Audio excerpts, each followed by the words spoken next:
Hello students, today I'm going to start a very interesting and new topic in inorganic chemistry, that is chemical bonding. Now when we hear a word bonding, it clearly indicates it's an association. But association of what? It can be an association of atoms together or association of molecules together. Okay, whenever atom associate or molecule associate, they develop certain kind of a interaction between them, and that interaction is basically the bonding. So the two main question arises when you are about chemical bonding. First, what type of bonds? Second, why they are undergoing association to form a bond. So what and why, इसी पे ही पूरा chapter है. तो first will try to understand कि what kind of a bonding they can develop when they come close to each other and they interact, and their electronic structure, and what will be the electronic structures when they interact.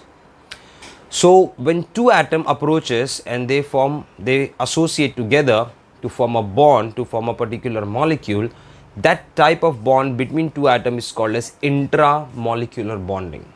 And when two molecules associate together, they have certain interaction between them, and that type of bond is called as intermolecular bonding. For example, when H2O vapors get condensed, H2O molecule will come close to each other and they form a type of a bond, that is hydrogen bonding, due to dipole interaction. That is called as intermolecular force of attraction, which you have seen in states of matter. And when O and H combine to form OH bond in H2O, that will be called as intramolecular bonding.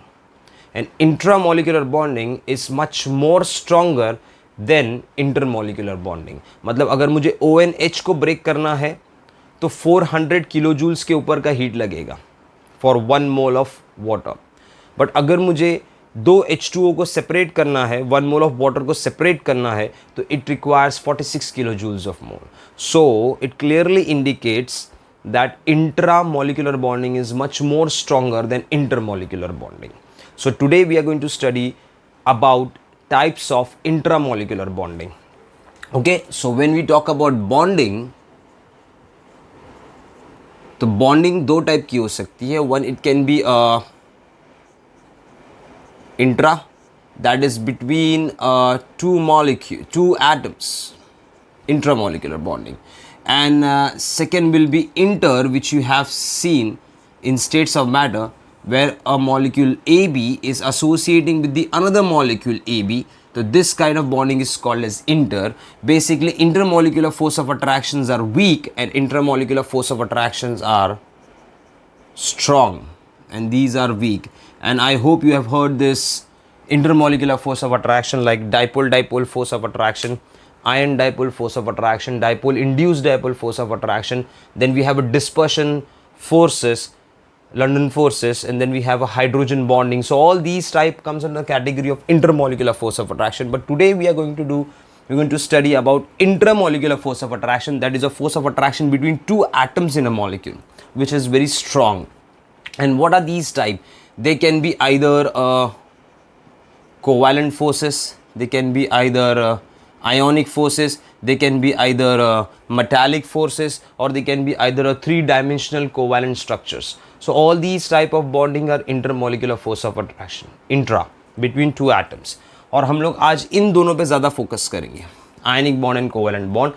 I know you have studied ionic bond and covalent bond in your 9th and 10th standard. It is very easy to understand, but we will see different parameters and different features about ionic bond and covalent bond. So simply, if I ask what is a covalent bond, तो आप लोग मुझे ये बोलोगे sir covalent bonds are due to sharing when two atoms come and they share their pair of electrons, so they share one or more pair of electrons and they form a bond between them, that is a covalent bonding. And in case of ionic bonds, basically a atom transfer its electron to the another atom and convert itself into a cation, another atom converts into an anion, and both of them are together by electrostatic forces. सो ये ionic bond है जो आप लोगों को पता है, और covalent bond आप लोगों को पता है कि due to sharing of electron से होता है। बेसिकली कोवेलेंट बॉन्ड में जो एटम इन्वॉल्व होते हैं उन एटम्स की इलेक्ट्रोनेगेटिविटी इज आइदर सेम और very less difference in their electronegativity. अच्छा, अब आयनिक बॉन्ड्स की आप बात करोगे, इन case of ionic bonds when the two atom combines, one will be least electronegative, or you can say electropositive like metal, and one can be high electronegativity like non-metal. So basically ionic bond is formed between metal and non-metal, where metal is having a least ionization enthalpy. Ionization enthalpy is the energy required to remove the electron. So the energy required to lose that electron is very less. So they have a least ionization enthalpy, and a non-metal will have a greater electron gain enthalpy. Okay, so ये दो जब metal non-metal आपस में combine होंगे, definitely they will form a ionic bond. But in case of a covalent bond, when two atoms are combining with each other, their electronegativity is either same, तो same होने की वजह से जो pair of electrons है it is equally shared and it is equally present in the vicinity of both the atoms. Vicinity मतलब उनके area में properly present है। और ऐसा भी हो सकता है कि when two atoms combine with less difference in the electronegativity, less than 1.7, so again there will be a sharing of electron and the bond becomes covalent. But if the electronegative difference is very high, बहुत ज़्यादा होगा, then one atom will be having a very less amount of electronegativity and one will having very large amount of electronegativity. So the atom with very less will transfer its electron to the another atom and they will form cation and anion, and the cation and anions together lives together by electrostatic force of attraction. So this is the basic idea about covalent bond and ionic bond. But let us check out some features about covalent bond and ionic bond. उसके बारे में हम थोड़ा सा discuss करते हैं about different features of covalent and ionic bond. So I'll start with an idea. I'll first discuss about ionic bond, then we can move on to covalent bond slowly. So मैं ionic bonds के बारे में पहले बात कर लेता हूँ. So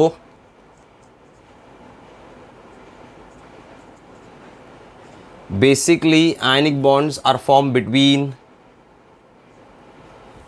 a metal and a non-metal, where a metal is having very least ionization enthalpy and the non-metal, the another atom will have a very high electron gain enthalpy. So one is having a very least ionization enthalpy and one is having a very high electron gain enthalpy. मतलब इसका tendency electron lose करने का बहुत ज़्यादा है और इसका electron gain करने का बहुत ज़्यादा है. So if electron gain enthalpy is very high, मतलब a substance can gain electron very easily, and if the ionization enthalpy is very less, मतलब a substance can lose electron very easily. Okay, so what will happen from this M and N? M can lose electron, it can transfer its electron very easily to M and convert itself into a cation, and N will convert itself into an anion, and both of them are in the attraction by electrostatic force. So electrostatic force will help them to combine together. So this is the most important part you need to understand. So normally we will say कि a metal or non-metal, whenever they combine they form ionic bond, where the metal loses an electron, it has a greater tendency of losing electrons, and non-metal have a greater tendency to accept the electron. मतलब if I take a best example, I can take an example of समझो group 1. Group 1 has a very low ionization enthalpy. So if I talk about group 1 का sodium, and if I talk about group 17 का chlorine, which have a higher greater electron gain enthalpy, so sodium will lose its electron very easily to chlorine to form Na plus, and Cl will form Cl minus. Your sodium will have a configuration of 2,8 and chloride will have a configuration of 2,8,8. The octet is complete and they live together with electrostatic force of attraction. So it is very easy to understand that. Now the second feature about ionic bond is that ionic compounds are crystalline.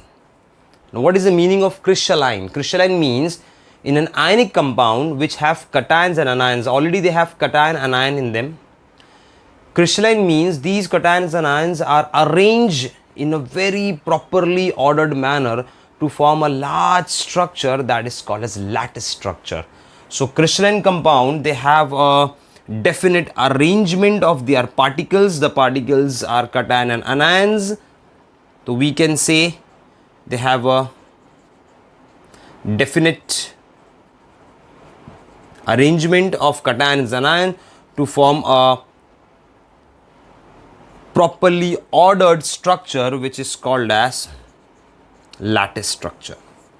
For example, if I take an example of NaCl, which have already Na plus and Cl minus in it, you need to assume, आप assume करो दिमाग में एक hypothetical cube है. This is a hypothetical cube. Now where are Na plus situated? Na plus और Cl minus किधर? मैं Cl minus के लिए negative sign include करूँगा. This is Cl minus which are present at the corners of the cube. These are Cl minus ions present at the corners of the cube, plus Cl minus are also present at the center of each face. If you see, this is one of the face. There are 6 faces. Now where are Na plus are present on the center of each edge. ये एक edge होता है, उसके center पे Na plus present होगा. तो center of each edge there are 12 edges total in a cube, plus 1 Na plus is exactly present in the center. अब इसके side में एक और एक arrangement होगा. Similar manner, Cl minus are present at the face and the corners. Na plus is present at the edge center and 1 exactly in the center, and this will repeat 3-dimensionally. 3-dimensionally it will repeat in x, y and z axis. So you have a large arrangement, a building, you can say, a proper arrangement of cations and anions to form a lattice.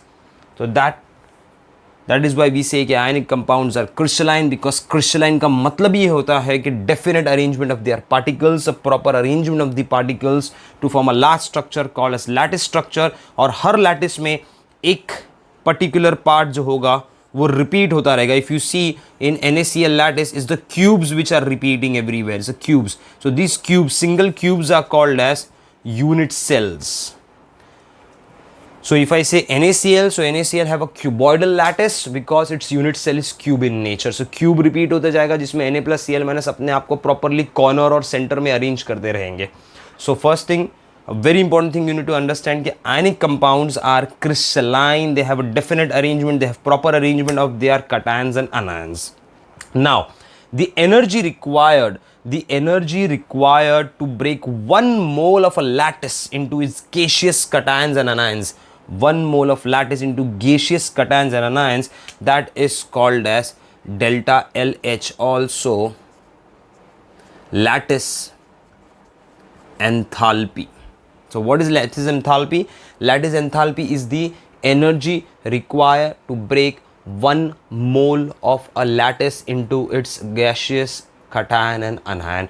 For example, if I take a NaCl solid, I break it, form Na plus in the gaseous state or Cl minus ions in the gaseous state. So this is called as lattice reaction, और जो यहाँ पर energy use हो रही है, that will be called as lattice enthalpy. And for NaCl it is around 788 kilojoules per mole. Okay. Now plus लिख रहा हूं बिकॉज एनर्जी एब्जॉर्ब होगी ब्रेक करने के लिए. अगर आप इसका उल्टा रिएक्शन लिखो, like Na plus in the gaseous state combines with Cl minus ions in the gaseous state to form NaCl in the solid state, तो यहाँ पर मैं लिख सकता हूँ delta LH is minus 788 kilojoules per mole, because यहाँ पर lattice form हुआ है. So when the lattice is formed or the lattice is broken, same amount of energy is absorbed or release. Form होगा तो एनर्जी रिलीज होगी, lattice break करोगे तो energy absorb करेगा. बट याद रखने का, what is a lattice reaction? A lattice reaction is that reaction where cation anion in their gaseous state they are combining to form 1 mole of a lattice. अगर किसी ने इस रिएक्शन को, for your knowledge, किसी ने अगर reaction को ऐसा लिखा कि sir Na solid in the elemental state, Na का elemental state is solid, chlorine का gas combining with 1 mole of chlorine gas to form NaCl solid. So this is not a lattice reaction. This is basically delta FH, formation reaction. Therefore heat यहाँ पर जो involve होगी उसको हम लोग बोलेंगे heat of formation. This is lattice enthalpy. This is formation enthalpy. So formation reaction is that reaction when you make 1 mole of a lattice from substance in their elemental state, in their natural state. And what is lattice reaction? You make 1 mole of a lattice from its cation and anion in the gaseous state. ये difference है formation reaction और lattice reaction का. तो this is lattice reaction. lattice break करोगे, heat absorb होगा, lattice form होगा, heat release होगा. Okay, so you have to remember this part. Now lattice enthalpy, you need to remember that lattice enthalpy of any ionic compound, कोई भी ionic compounds की अगर हम lattice enthalpy के बारे में बात करेंगे, so you need to remember that lattice enthalpy is inversely proportional to size of cation and directly proportional to charge. Inversely proportional to size, एक नॉर्मल रखो, cation हो या anion हो, and directly proportional to the charge. हम लोग यहाँ अनायन भी लिख सकते हैं, चलेगा. अनायन का साइज भी स्मॉल होना चाहिए. मतलब for example if I compare a lattice strength of lithium chloride and sodium chloride. So lithium chloride has a lattice of 853. It has a lattice energy of 853 kilo joules per mole. And sodium chloride मैंने अभी बताया it is around 788 kilo joules per mole. तो if you see properly, lattice is Li plus Na plus Cl minus, दोनों में common है तो अनाइंस की हम लोग बात ही नहीं करेंगे. You just compare the size of cation. Li plus has a smaller size. अगर आप साइज की बात करो तो Li plus has a smaller size than Na plus. तो because of a smaller size the lattice between them is much more stronger, the bonding between them is much more stronger, so you require greater energy to break it. Why?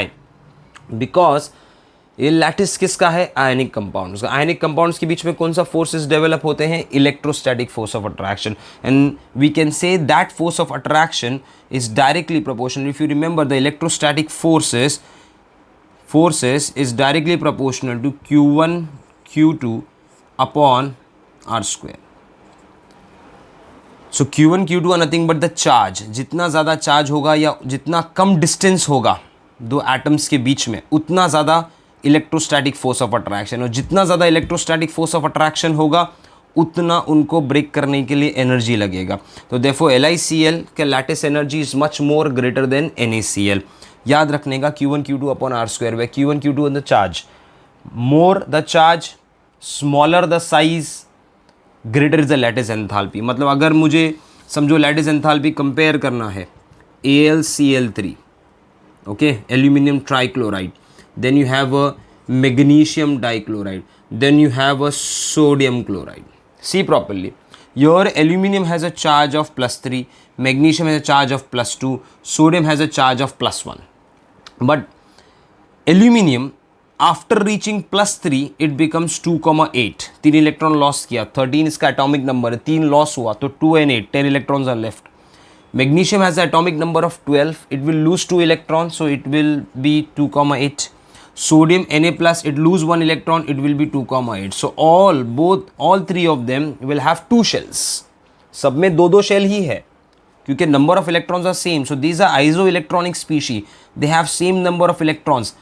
But you need to remember, if you compare the size, तो greater the positive charge, smaller is the size. Aluminium +3 का nuclear forces ज़्यादा होगा तो वो second shell को और ज़्यादा condense करेगा और पुल करेगा अंदर. So that is why if you compare the size than Al3+ has a greater size, sorry smaller size than Mg2+, which has a smaller size than Na+. So see properly, if the charge is more, the size of cation will be less, and if the size of cation will be less, the lattice enthalpy will be more. Therefore, if you talk about lattice enthalpy of AlCl3, it is much more greater than MgCl2, which is much more greater than NaCl. So remember this thing about lattice enthalpy. ये point हमको हमेशा याद रखना है. Similarly suppose मैंने ये लिया है lithium fluoride, lithium chloride, lithium bromide. तो यहाँ पर लिथियम सब में कॉमन है, but if you see fluoride -1, chloride -1, bromide -1. Now fluoride has a least size as compared to chloride and bromide. So because of the smallest size, the distance, मैंने बताया था Q1 Q2 upon R square, the distance between cation and anion will be less. So lattice enthalpy of lithium fluoride will be greater than lithium chloride, which will be more than lithium bromide. जितना size कम होगा और जितना charge ज़्यादा होगा cations का, the charge on cation, और जितना size कम होगा उतना लैटिस एंथैल्पी ज़्यादा होगा, याद रखने का। बिकॉज सिंपल लॉजिक है, if the size of cation and anions are small then there force of attraction between the atoms is very high and to break it you require greater energy. जितना size कम होता है उससे फर्क क्या पड़ता है, if the cation size is small, if the anion size is small, then the nucleus of the cation is close to the electrons of the anion, due to which there will be a strong bonding between them, and to break it you require greater energy. So you need to remember everything about lattice enthalpy. So ionic compounds, पहला point ये था कि they are combination of metal which have lowest ionization enthalpy and greater electron gain enthalpy. Second point, ionic compounds are crystalline, they have definite arrangement, they form a lattice. Lattice का strength किस पे depend करता है वो मैंने आपको बता दिया, Q1 Q2 upon R square, और inversely proportional to size of cation anion and directly proportional to size of cation. Now the third parameter about ionic compound is, क्या ionic compound में कोवैलेंट कैरेक्टरिस्टिक डेवलप हो सकते हैं? Covalent मतलब sharing, थोड़ा सा समझो इस बात को। आयनिक कंपाउंड्स बेसिकली अगर हम बात करें तो आपके दिमाग में एक ही चीज़ आएगी, you will come to your mind कि they will be a atom which will lose electron and there will be another atom which will gain electrons. So there will be a formation of cation anions, and cation anions are linked together very strongly by electrostatic force of attraction and they will form a lattice structure. ये आप लोगों को पता हो। But covalent का मतलब क्या होता है? कोवैलेंट का मतलब होता है when the electron pair is not transformed from one atom to the another. Covalent में इलेक्ट्रॉन पेयर ट्रांसफर नहीं होते, शेयर्ड होते हैं, शेयरिंग हो सकता है, और उस शेयरिंग को हम लोग somewhat you can relate it in ionic compounds. I'll give you a very simple example to understand. You add NaCl to water, you stir it, it will get dissolved. Why? Because NaCls are ionic compounds, water is polar in nature, तो वहाँ पर ion dipole का interaction होगा, easily dissolve हो जाएगा। KCl easily dissolve होगा, but LiCl जो उनका फर्स्ट ग्रुप का मेंबर है लिथियम, उसका जो chloride LiCl is not so soluble in water. अब यही NaCl को आप ऑर्गेनिक सॉल्वेंट में डालो, डिजॉल्व नहीं होगा। LiCl को ऑर्गेनिक सॉल्वेंट में डालो, मोर इजीली डिजॉल्व हो जाएगा। आप बोलेंगे सर ऐसा कैसा? LiCl is ionic. Ionic substance should dissolve in more amount in water, but it is getting more solubilized in organic compound. And organic compound में ज़्यादा कौन डिजॉल्व होते हैं? Covalent compounds, like methane is covalent, purely covalent, dipole moment zero है। Methane को अगर आप water में डालोगे बबल्स बन के बाहर आ जाएगा, डिजॉल्व नहीं हो रहा है, बट उसको ऑर्गेनिक सॉल्वेंट में डालोगे वो डिजॉल्व हो जाएगा। सो यहाँ पर सबसे इंपॉर्टेंट क्वेश्चन ये है कि lithium chloride being ionic does not get more solubilized in water but get more solubilized in organic solvent, जहाँ पर कोवैलेंट ज़्यादा डिजॉल्व हो रहे हैं। तो उसका रीज़न क्या है? उसका रीज़न ये है कि ionic compound can develop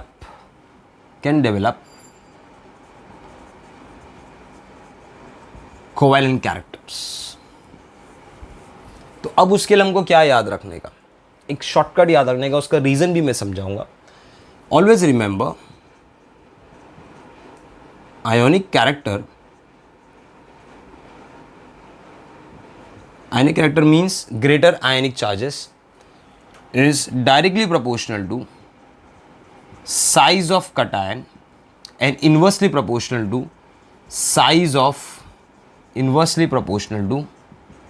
size of anion. मतलब जितना कटायन बड़ा होगा और जितना अनायन छोटा होगा उतना अच्छा आयनिक बॉन्ड बनेगा। लेकिन अगर इसका रिवर्स हो गया, मतलब आयनिक कैरेक्टर्स में, आयनिक कैरेक्टर मतलब आयनिक कंपाउंड में कोवैलेंट कैरेक्टर डेवलप हो रहे हैं, तो उस टाइम पे साइज ऑफ कटायन छोटा हो जाएगा, it will be less, and size of अनायन increases. ये रूल हमको याद रखने का। For example, if I talk about ionic character, compare किया मैंने LiCl, NaCl, KCl, RbCl, CsCl, तो सीजियम ग्रुप 1 में lithium, sodium, potassium, rubidium, caesium. Caesium has a greater size. It can easily electron easily, it can release electron very easily. It is highly electropositive, very least ionization enthalpy. तो यहाँ पर CS plus का size सबसे बड़ा है.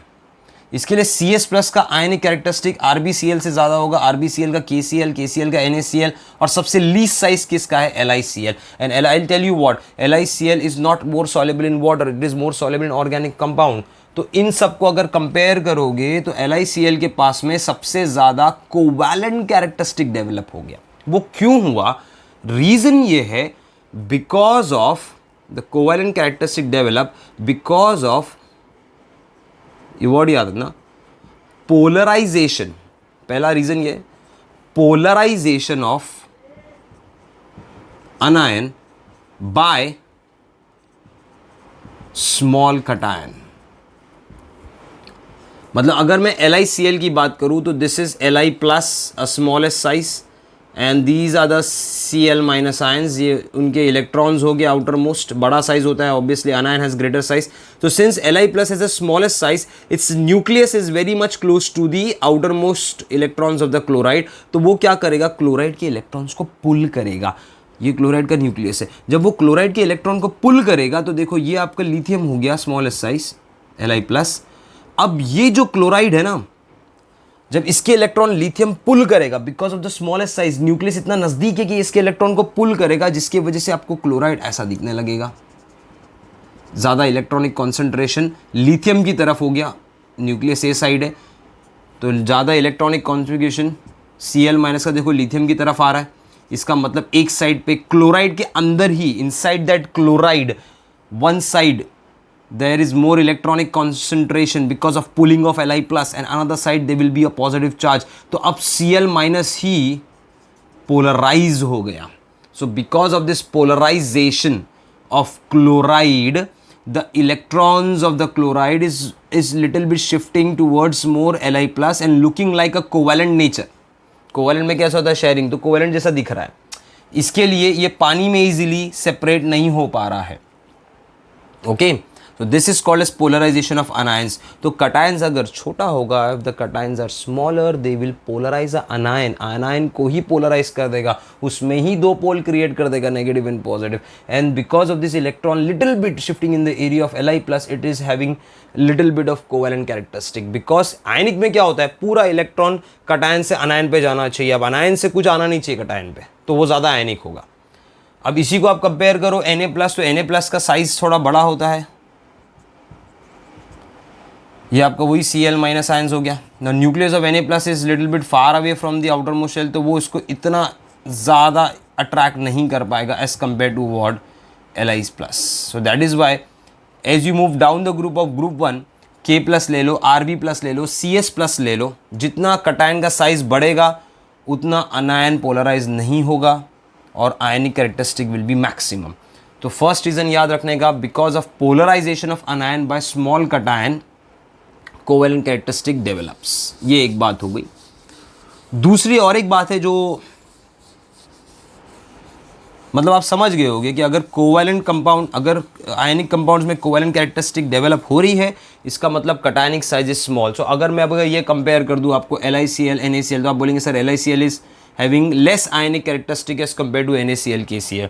Similarly, if I talk about this Al3 plus in AlCl3, in MgCl2, in NaCl.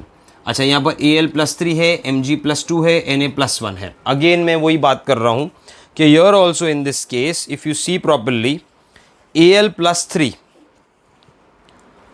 का charge है.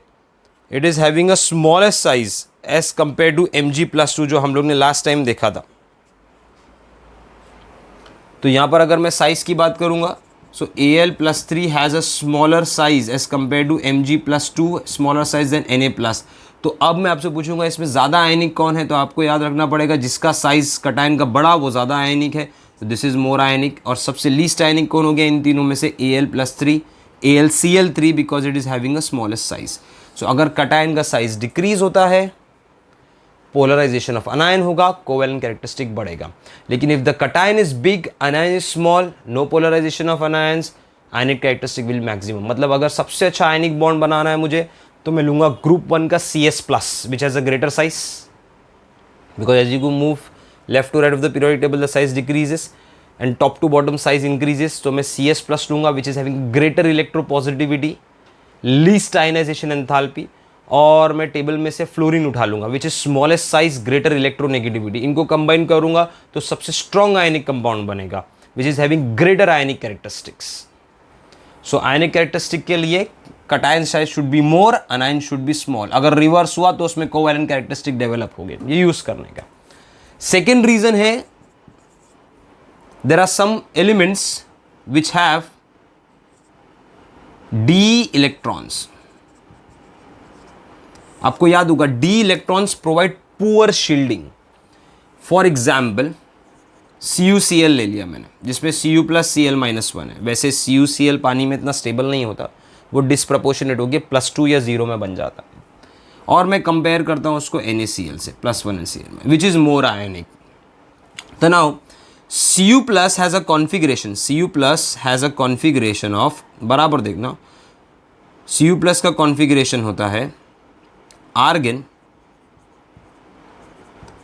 3D10 4s0। अच्छा, अगर मैं आर्गन को ओपन करूंगा तो मैं इसको ऐसा भी लिख सकता हूं, आर्गन को नियॉन 3s2 3p6 3d10। ये पूरा हो गया Cu+ के लिए। Okay, now this is the nucleus of suppose copper, ये उसका इंटर इलेक्ट्रॉन्स है, ये 3d10 आउटर इलेक्ट्रॉन्स है, और उसके साथ में हम लोग ने यूज कर लिया है क्लोराइड Cl- आयंस। तो यहां पर क्लोराइड के इलेक्ट्रॉन्स है। Now you need to think about it in this case that this nucleus have protons in it, they will try to interact with the electrons of chloride. अब इसका interaction, जो nuclear force of attraction है उसके बीच में ये inner electrons आते हैं जो न्यूक्लियर फोर्स ऑफ अट्रैक्शन को कम करते हैं, दैट इज स्क्रीनिंग और shielding effect. But because of electrons in D orbitals which provides very poor shielding, ये न्यूक्लियस इजीली इन क्लोराइड्स को अट्रैक्ट कर सकेगा और इसको टाइटली होल्ड करके रखेगा, जिसकी वजह से ये स्लाइटली पोलराइज हो सकता है because of poor shielding. D electrons, we know that D electrons, F electrons, they provide weakest shielding. weakest shielding मतलब ये न्यूक्लियर फोर्सेस को कम नहीं कर सकते ज़्यादा, तो उसके बदले यहाँ पर 10 प्रोटॉन्स भी हो गए अंदर, और सिंस प्लस चार्ज है तो ऑलरेडी प्रोटॉन डोमिनेंट है, तो क्या होगा, ये प्रोटॉन्स ईजिली इन सारे इलेक्ट्रॉन्स को अट्रैक्ट करके रख सकते हैं। बट अगर मैं Na+ की बात करूँ तो Na+ is if helium 2s2 2p6 3s0, तो इसके पास S2p6 है, तो S2p6 मतलब इसके पास कोई D इलेक्ट्रॉन्स नहीं है।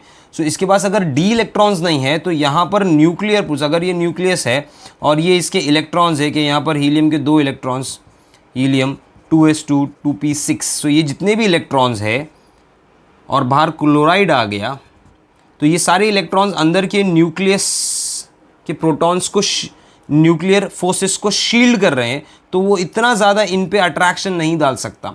देखो याद रखना, जितना न्यूक्लियर का attraction outer most electrons of anions पे होगा उतना ज़्यादा वो पोलराइज हो सकता है, बिकॉज ये इलेक्ट्रॉन्स पुल कौन करेगा, न्यूक्लियस से पुल करेगा।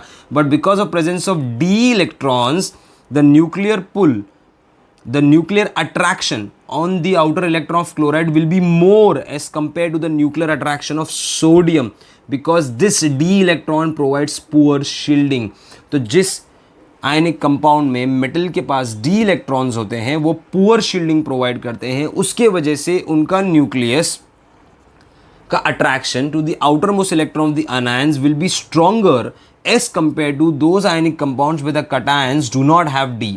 तो इसका न्यूक्लियर पुल क्लोराइड पे ज़्यादा होगा एज कंपेयर टू सोडियम का न्यूक्लियर पुल क्लोराइड पे। तो दैट इज़ द रीज़न, जहाँ पर न्यूक्लियर पुल ज़्यादा होता है वहाँ पर अनायंस के पोलराइज होने का चांस होता है और कोवैलेंट कैरेक्टरिस्टिक बढ़ जाता है। तो ionic compounds which have metals which have d electrons have greater covalent characteristic. Covalent characteristic as compare to NaCl. तो अगर मैं आयनिक कैरेक्टरिस्टिक की बात करूं तो आयनिक कैरेक्टरिस्टिक में NaCl will be greater then CuCl. Okay guys, so for the ionic compound you need to keep things in mind that it is formed between the metal and non-metal, one with a greater least ionization enthalpy, one with a greater electron gain enthalpy. They are crystalline compounds, they form lattice structure. Their lattice reactions are nothing but the gaseous cation anion combining to form a 1 mole of lattice. Smaller the size of cation anion and greater the charge of cation, the stronger will be the lattice, because lattice depends upon the electrostatic force of attraction, and electrostatic force of attraction is the Coulombic force, that is Q1 Q2 upon R square. Second, you need to remember that even the ionic compound can develop covalent characteristics where the size of cation should be less and anion should be more. तो cation क्या करेगा, anion को polarize कर देगा, या तो cation के पास में d electrons होने चाहिए, which provides poor shielding to the nuclear force of attraction, and because of that the nuclear force of attraction can pull the electron more tightly and can polarize it. But अगर हमको ये बात करना है कि which compound have greater ionic characteristic, तो Fuzgen rule apply करने का, and that rule is ionic characteristic size of cation and inversely proportional to size of anion. So guys, this is all feature about ionic compounds. Now let us talk about little bit of covalent compounds. I'll rub this out here.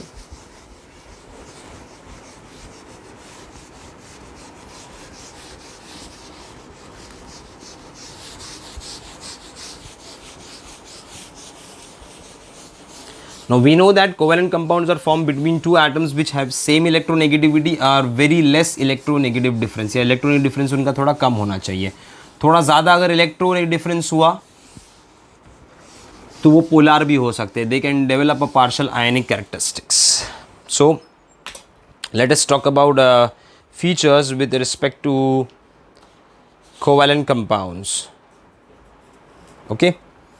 तो covalent compounds के कुछ parameters भी आपको, bond parameters भी आपको याद रखने पड़ेंगे. सबसे पहले मैं लिख देता हूं कि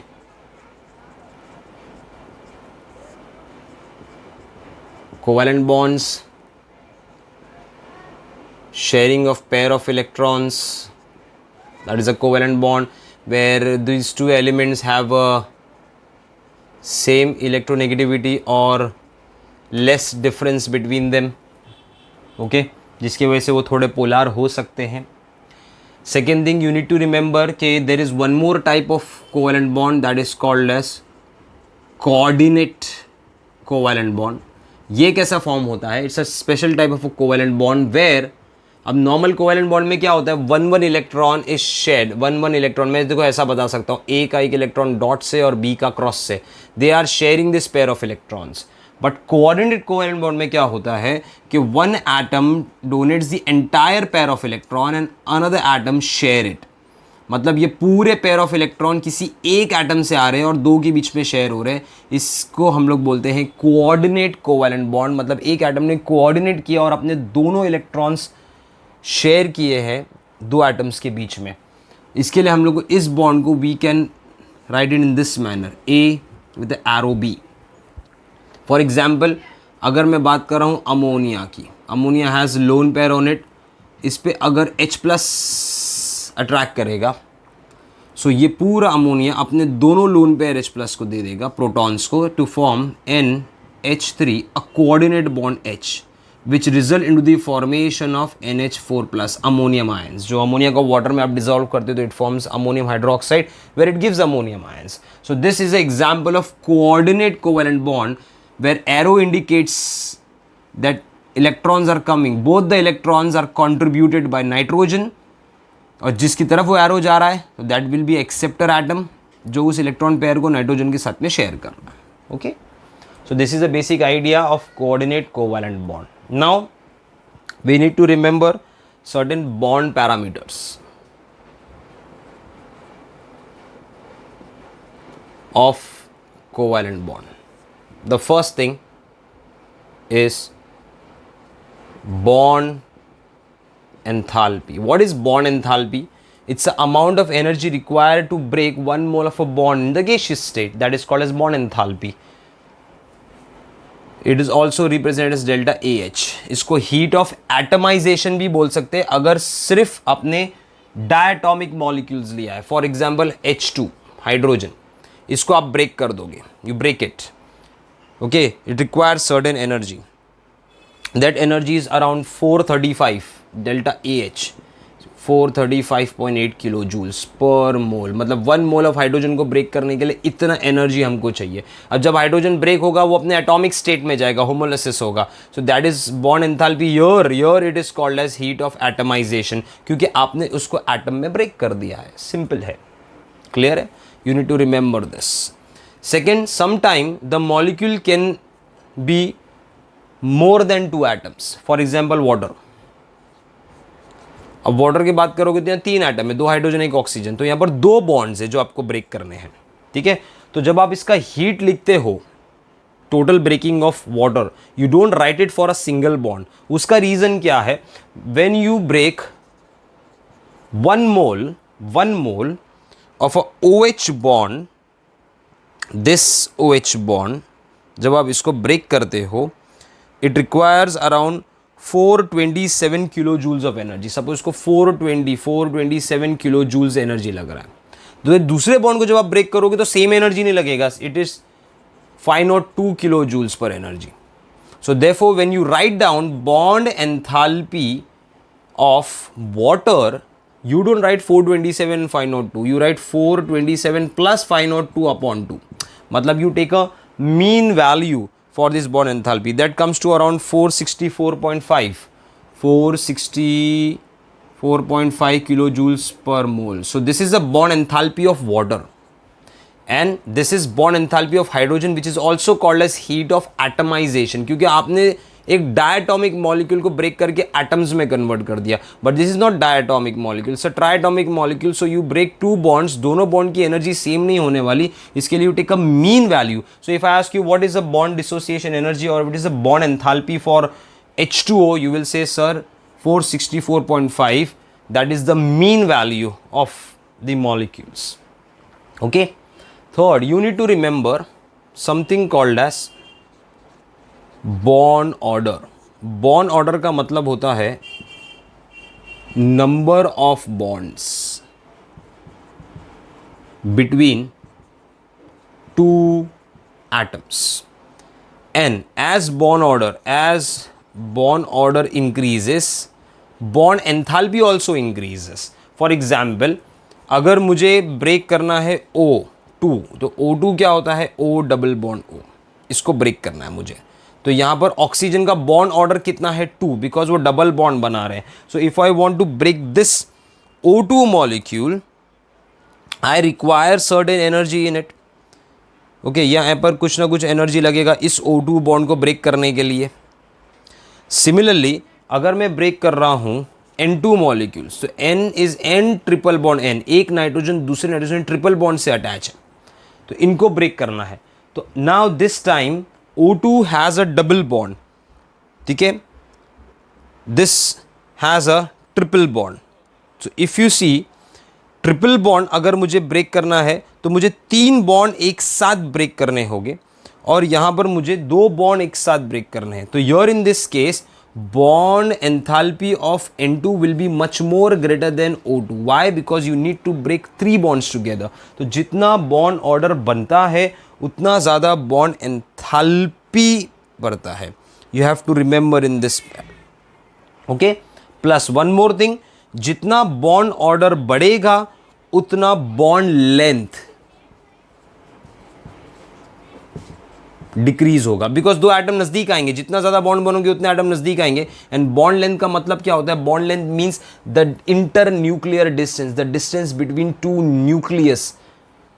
सो नाइट्रोजन और नाइट्रोजन का जो न्यूक्लियस है वो शॉर्ट होगा एज कंपेयर टू O2 का. मतलब अगर मैं बॉन्ड लेंथ की बात करूं तो O2 is greater then N2. और अगर मैं ऑर्गेनिक कंपाउंड्स की बात करूं तो ऑर्गेनिक कंपाउंड में सिंगल बॉन्ड भी होते हैं, डबल बॉन्ड भी होते हैं, ट्रिपल बॉन्ड भी होते हैं. तो वी कैन से कि इनके जो bond length C single bond C 154 picometre is greater than C double bond C 133 which is greater than C triple bond C, जो और छोटा होता है 128 पिकोमीटर्स के आसपास होता है. और अगर मैं इनके बॉन्ड एंथैल्पी की बात करूं तो सबसे ज़्यादा एनर्जी लगेगा C ट्रिपल बॉन्ड C को ब्रेक करने के लिए, फिर C डबल बॉन्ड C और सबसे कम एनर्जी लगेगा C single bond C. So you have to remember in this manner कि bond order is a number of bond between two atoms. As number of bond increases, bond enthalpy increases, bond length decreases.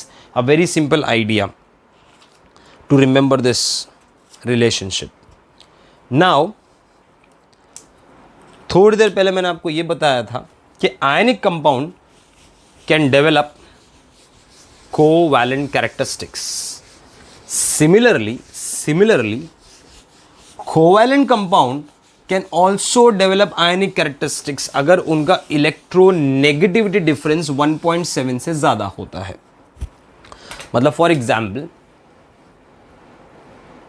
और उस आयनिक characteristic को हम लोग कहते हैं polarity in covalent bond. Suppose if I take hydrogen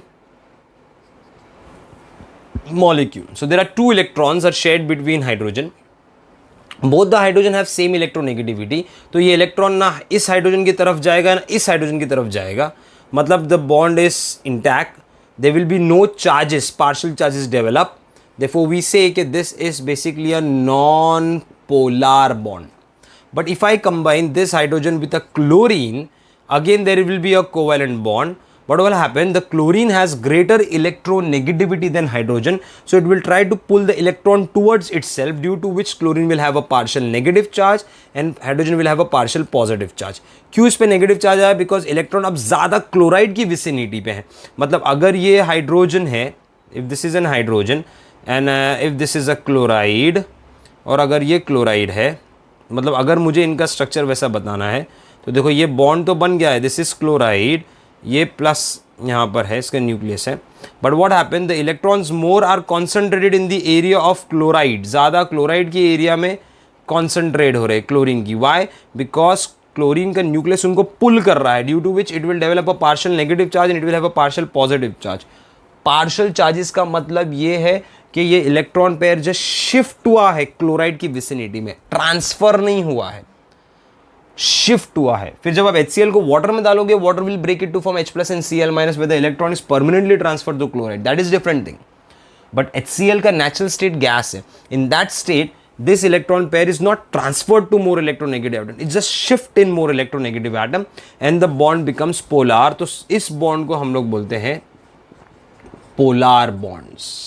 और आपको पता होगा, मैंने आपको बताया भी था, in states of matter, to check the polarity of any bond we use a parameter called as mu, that is a dipole moment, and dipole moment is nothing but q, the charge into the distance between the two nucleus. और dipole moment का unit होता है d by, और आपको याद होगा 1 d by is 3.3 10⁻³ coulomb metre. इसका unit होता है d by, and d by is 3.3 × 10⁻³ coulomb metre. ये भी मैंने हम लोग स्टेट्स ऑफ मैटर में पहले बता चुका हूँ. ठीक है. जितना ज़्यादा इलेक्ट्रोनेगेटिविटी डिफरेंस होगा, greater will be the dipole moment. मतलब if I compare HCl and HF, तो fluorine is more electronegative than chlorine, therefore the dipole moment of HF will be greater than dipole moment of HCl. You have to remember in this manner, because जितना ज़्यादा electronegativity होगा उतना greater charge separation होगा. More charge separation मतलब greater polarity, तो greater dipole moment. But I'll tell you what, this dipole moment is a vector quantity. It depends upon the direction. तो sometime in spite ये बहुत important part है. ये सब part तो आप लोगों ने states of matter में देख चुके हैं. But the another important part is कि sometime in spite of having electronegative atom, the dipole moment of the compound becomes 0 because the line of direction coincide. For example, मुझे अगर right और left से equal direction में मुझे अगर equal strength के साथ में पुल करेंगे, तो ना मैं लेफ्ट पे जाऊंगा ना मैं राइट पे जाऊंगा, मैं वहीं रहूंगा. You need to understand this manner. If I am getting pulled from right and left direction in the equal strength, so I won't move in the left and right direction, I will remain at my place only, because मुझे दोनों जगह से equal forces मिल रहे हैं. तो same thing applies in case of few molecule. For example, beryllium difluoride. In beryllium difluoride, the bond angle is 180 degree. straight, linear. Fluorine is more electron beryllium, it will pull electron toward itself. ये fluorine भी ज़्यादा electron ये pull करेगा. But the line of direction, see the line of direction coincide with each other. So when it coincide with each other, the dipole moment becomes zero in that case. Okay, तो इस case में dipole moment zero हो जाएगा. Similarly, आप बात करो boron trifluoride की, F, F, F, 3 fluorine है, बट ये एक फैन शेप होता है. आपने देखा होगा फैन के सारे ब्लेड्स के जो एंगल रहते हैं वो इक्वल होते हैं, 120 डिग्री, 120 डिग्री, 120 डिग्री. तो अगर ये पुल करेंगे equally from all the side, the dipole moment again become zero. Similarly you talk about methane molecule CH4 tetrahedral, सबके बॉन्ड एंगल 109 डिग्री 28 मिनट्स है, इक्वल. सो यहाँ पर इक्वल डायरेक्शन और लेस इलेक्ट्रोनेगेटिविटी डिफरेंस होने की वजह से अगेन यहाँ पर डाइपोल मोमेंट हो जाता है जीरो. बट अगर सपोज आप इस H को रिप्लेस कर देते हो, सपोज इस H को आपने रिप्लेस कर दिया एक Cl से, एक क्लोरीन डाल दिया, मतलब CH3Cl बना दिया, तो अब इसका डाइपोल हो जाएगा अराउंड 1.04 के आसपास, मतलब इंक्रीज हो जाएगा. क्यों ऐसा? बिकॉज एक क्लोरीन आ गया, डिस्टर्ब हो गई पूरी ज्योमेट्री, डिस्टर्ब हो गया पूरा ओरिएंटेशन. लेकिन अगर ये चारों हाइड्रोजन को तुम रिप्लेस कर दो 4 क्लोरीन से, C, Cl, Cl, Cl, Cl, तो all Cl are pulling electrons in equal direction with the same bond angle of 2, तो your dipole moment become zero. तो याद रखने का, डायरेक्शन की वजह से डाइपोल मोमेंट भी जीरो हो जाता है. एक पॉइंट हुआ डाइपोल मोमेंट का, vector quantity. Second point you need to remember that dipole moment, that is polarity, is Q into R. Q is nothing but the charge separation. Charge separation का मतलब ये होता है कि नेगेटिव साइड एक side होना, positive side एक side होना. तो जितना ज़्यादा चार्ज सेपरेशन होगा उतना अच्छा polarity. For example, give you a very good example, ammonia NH3. See NH3 is pyramidal shape और नाइट्रोजन पे होते हैं lone pairs. Now nitrogen is more electronegative than the hydrogen atom, so it will pull the electron towards itself. तो nitrogen पे आएगा partial negative charge, hydrogen पे आएगा partial positive charge. See properly, your positive charge is present at one place and lone pair is also a negative charge, obviously electrons है. तो lone pair और nitrogen का जो partial negative है वो एक साइड पे है, मतलब there is a proper charge separation. ठीक है. और इस केस में अगर मैं अमोनिया का डाइपोल मोमेंट कैलकुलेट करूंगा तो it will be 4.9 into 10⁻³ coulomb metre. अब किसी ने क्या किया, बोला सर नाइट्रोजन है, ये उसके लोन पेयर है, तीनों हाइड्रोजन हटा दो, फ्लोरीन डाल दो. सेम मिला, fluorine is more electronegative then nitrogen. इस टाइम पे फ्लोरीन इलेक्ट्रॉन पुल करेगा, तो यहाँ पर आएगा पार्शियल नेगेटिव चार्ज, नाइट्रोजन पे आएगा पार्शियल पॉजिटिव चार्ज. तो सी प्रॉपरली, नेगेटिव चार्ज यहाँ पर है lower, then you have a positive partial positive charge here, then again you have a negative charge. तो यहाँ पर पूरा नेगेटिव चार्ज और पूरा पॉजिटिव चार्ज एक साइड पे नहीं हुआ, negative then positive then negative. यहाँ पर देखोगे तो negative side is one end end positive the another end. यहाँ पर charge separation is not proper because your negative is at the lower end, then you have a partial nitrogen positive, then again you have a negative charge. तो अगर मैं यहाँ पर इसका dipole moment calculate करूँगा तो that comes to 0.8 into 10⁻³ coulomb metre. See properly, dipole moment of NF3 in spite of having 3 fluorine atom is lesser as compared to dipole moment of NH3. Why? Because NH3 में charge separation ज़्यादा है, NF3 में charge separation नहीं है. तो fluoride होने के बावजूद भी इसका डाइपोल मोमेंट कम हो जाता है बिकॉज इरेग्युलर चार्ज सेपरेशन है. And in case of ammonia there is 100% proper charge separation is taking place. So even charge separation plays a very important role in deciding the dipole moments. So you have to remember this direction. If the direction coincide, dipole moment becomes zero. Similarly, carbon dioxide देखो it's a linear shape. Centre carbon sp hybridised है, 180 angle है, दोनों oxygen equal side से पुल कर रहे हैं, इसका again dipole moment zero हो गया. तो कोई बोला सर CO2 तो डाइपोल मोमेंट जीरो है, नॉन पोलर है, फिर पानी में कैसा डिजोल्व हो रहा है, मतलब पानी में वो रिएक्ट करके कार्बोनेट आयंस बना रहा है. मतलब to dissolve in water either you should dissociate like ions और you should form intermolecular force of attraction, hydrogen bonding, और you should react with water. ये तीन चीज से आप पानी में डिजोल्व कर सकते हैं कोई भी सब्सटेंस को. So now it is dissolving and reacting with water, that is the reason it gets solubilized. So dipole moment यानी polarity in the covalent compound depends upon the charge separation. Greater electronegative difference, greater will be the polarity. But if the direction coincide, or if you say the angles and the atoms are same, then the dipole moment becomes zero. I give you a best example of methane and chloromethane and carbon tetrachloride.